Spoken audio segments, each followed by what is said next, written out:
देश के हालात को मद्देनज़र रखते हुए और ख़ास करके औद्योगिक क्षेत्र में जो एक मंदी की झलक चल रही है, उस वजह से हमारे कामगार साथी और उद्योग तकलीफ़ में है, किसान तकलीफ़ में है।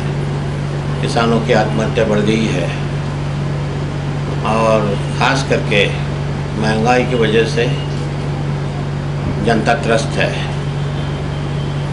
इन सब हालात को देखते हुए दीपावली के शुभ अवसर पर मैं माता लक्ष्मी जी से प्रार्थना करूंगा कि यह दीपावली किसानों के हित में, कामगारों के हित में, उद्योग के हित में और जनता के हित में एक अच्छा संकेत लेकर आए और इन सब तकलीफ़ों से उन्हें मुक्ति दिलाए।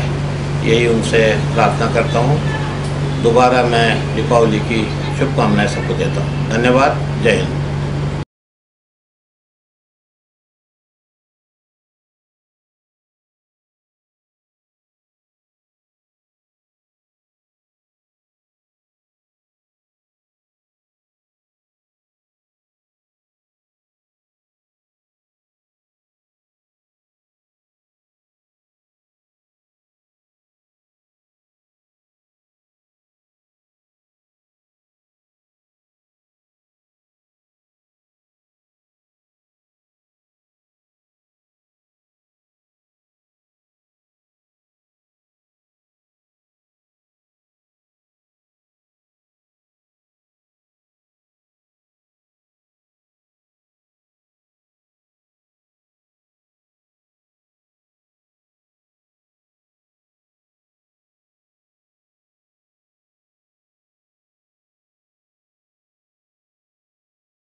दिवाळी हा सण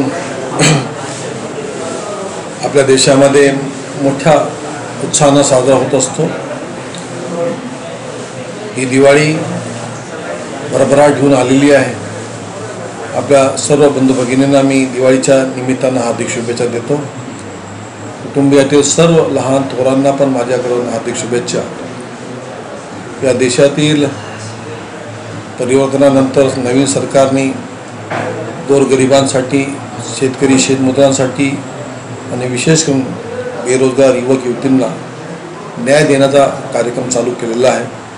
मुद्रा बँकेसारखे चांगले कार्यक्रम देऊन बेरोजगार लोकांना दिलासा दिला, शेतकऱ्यांसाठी नवीन योजना दिल्या।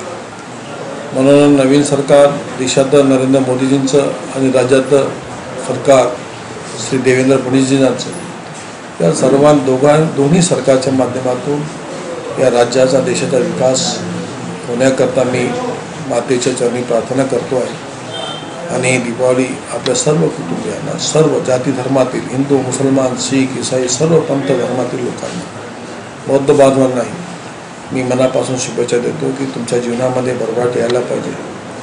आर्थिक संपन्नता, आरोग्यदायी ही दिवाळी आलेली आहे। ही दिवाळी आणि नववर्षाच्या आपल्या सर्व बांधवांना मी मनापासून हार्दिक शुभेच्छा देतो। प्रिय बंधूंना व भगिनींना दीपावलीच्या मनपूर्वक शुभकामना। ही दीपावली तुमच्या जीवनामध्ये सुख समृद्धी आनंद घेऊन यावी ही माता महाकालीच्या चरणी प्रार्थना। आपण सर्वांनी माझ्यावर भरभरून प्रेम केलं।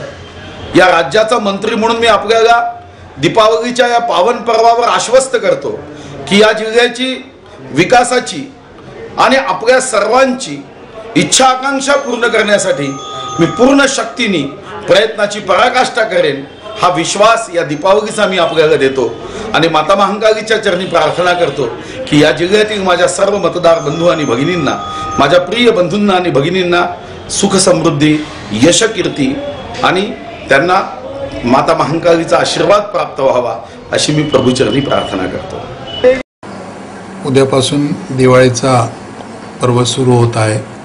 चंद्रपूर जिल्ह्यातील सर्व नागरिकांना ही दिवाळी सुख आणि समृद्धीची जावं, तसं येणारं वर्ष सुद्धा सुख आणि समृद्धीचं जावं हीच ईश्वरचरणी प्रार्थना करतो। प्रामुख्याने ग्रामीण भागातल्या शेतकरी बंधूंना यावर्षी पुन्हा पावसामुळे किंवा अवेळी आलेल्या पावसामुळे मोठ्या प्रमाणावर त्रास सहन करावा लागला आहे, त्यांना ही माझी विनंती आहे की त्यांच्यासाठी आपण वेगवेगळे जे कार्यक्रम राबवत आहोत त्याच्या जास्तीत जास्त फायदा त्यांनी यावर्षी आमच्याकडनं घ्यावा आणि त्यांनासुद्धा ही दिवाळी सुख समृद्धीची जावं अशी मनापासून ईश्वरचरणी प्रार्थना व्यक्त करतो. चंद्रपूर जिल्ह्यातील सर्व नागरिकांना, बंधू भगिनींना चंद्रपूर जिल्हा पोलीस दलाच्या वतीने मी दीपावलीच्या हार्दिक शुभेच्छा देतो. ही दीपावली आपल्यासाठी अत्यंत आनंदाची आणि भरभराटीची जाऊ अशी मी प्रार्थना करतो. त्याचबरोबर या दिवाळीच्या निमित्तानं आपण फटाके मुक्त किंवा पर्यावरणाची हानी होणार नाही, प्रदूषण होणार नाही अशा पद्धतीने ही दिवाळी साजरी कराल अशी अपेक्षा व्यक्त करतो आणि पुन्हा एकदा दिवाळीच्या शुभेच्छा देतो. धन्यवाद. मी चंद्रपूर शहर आणि जिल्ह्यातील सर्व लोकांना या दिवाळीच्या शुभेच्छा देत आहे. ही दिवाळी त्यांना सुखाची, आनंदाची आणि भरभराटीची जावो अशीही मी सदिच्छा या प्रसंगी व्यक्त करतो. या जिल्ह्यामध्ये अनेक गोष्टी विकासाच्या माध्यमातून होत आहे, त्याचा लाभ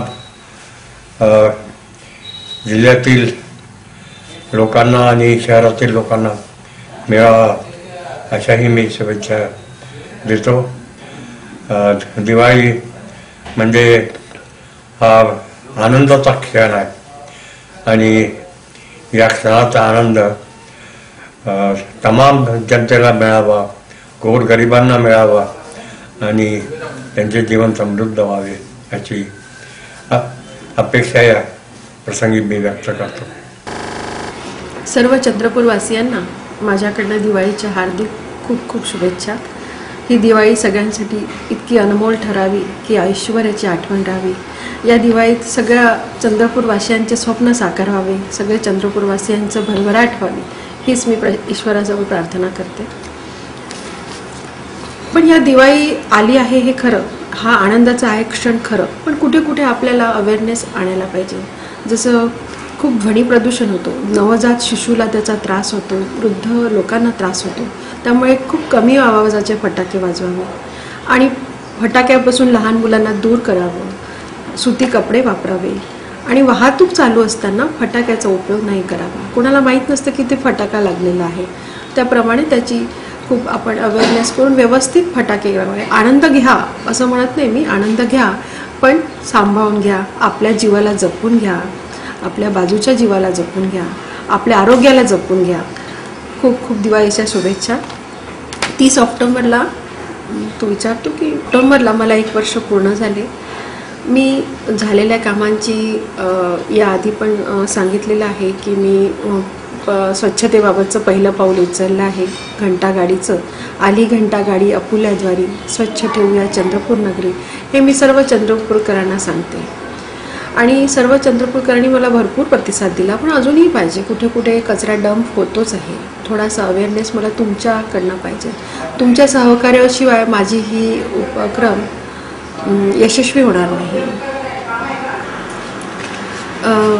मी 2 नवीन ॲम्ब्युलन्स घेतलेल्या आहेत, 3 यावर्षी 3 शीतपेट्या घेतलेल्या आहेत आणि ट्रॅक्टर घेतलेले आहेत. पाण्याचे जेव्हा अपुरी सोय होते उन्हाळ्यामध्ये त्यासाठी आपण ट्रॅक्टर घेतलेले आहेत आणि डिवायडरवर आपण प्लॅनेटेशियम केलं आहे. अशा भरपूर मी प्रेस कॉन्फरन्समध्ये सगळ्यांना सांगितलेलं आहे. पण मी यानंतर काय करणार, म्हणजे आपण चंद्रपूर स्वच्छ तुमच्या सहकार्याने आपण करू आणि अर्ध म्हणजे 50-60% तर झालेच आहे. आता आपल्याला सुंदर चंद्रपूर करायचं आहे. त्याच्यासाठी आपल्याला छान साईनबोर्ड लावायचे आहे चंद्रपुरामध्ये, डिव्हायडर सुंदर करायचे आहे, फुटपाथ सुंदर करायचे आहे. स्वच्छ चंद्रपूर झाले, आता आपल्याला सुंदर चंद्रपूर करायचं आहे. ते पण तुमच्या सहकार्यानेच होईल. तुमच्या सहकार्याशिवाय मला कुठेही यश मिळणार नाही. त्यामुळे तुमचं सहकार्य मला खूप खूप महत्त्वाचे आहे. चंद्रपूरवासियांना खूप खूप दिवाळीच्या शुभेच्छा. त्या सगळ्यांचे स्वप्न साकार व्हावे, सगळ्यांना ही दिवाळी भरभराटीची यावी, सगळ्यांच्या जीवनात आनंद यावे हीच ईश्वरचरणी प्रार्थना.